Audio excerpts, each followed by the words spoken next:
Assalamualaikum Koma. Apa khabar? Apa dibuat tu? Udah-udah lah duduk dalam gebor tu.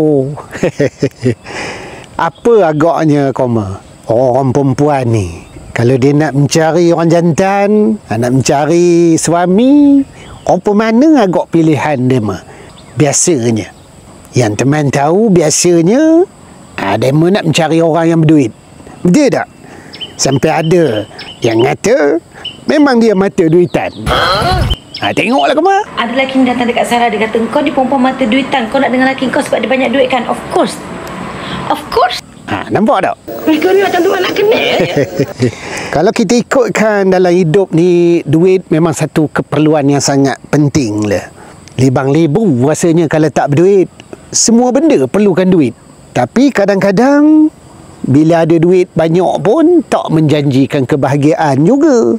Bercerai-berai juga. Mula-mula sekali Koma, sebelum kahwin kena cari dulu orang jantan yang tepat.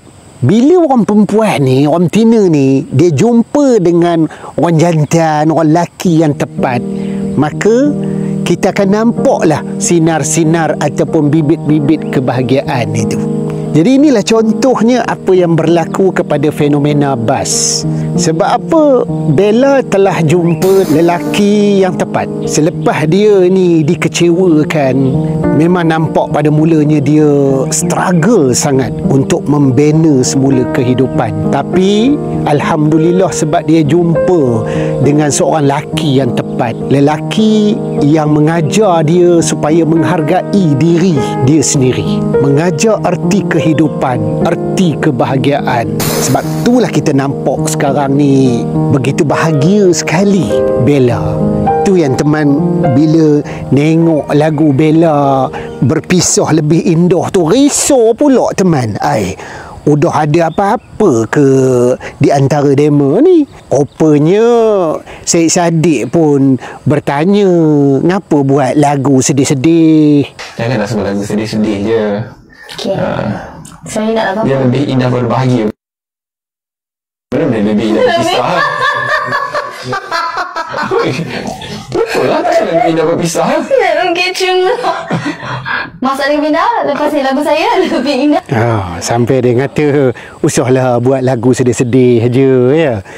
Begitulah macam mana YB Syed Saddiq ni memberikan inspirasi kepada Bella ini.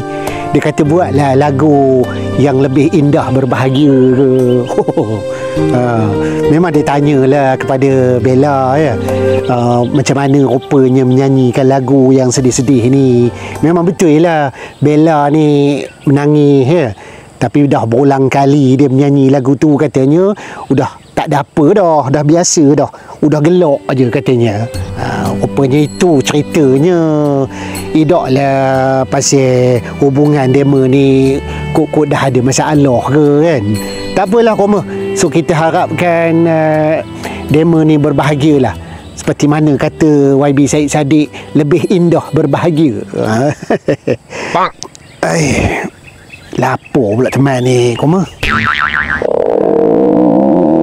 Malah kita mencari kundah ke?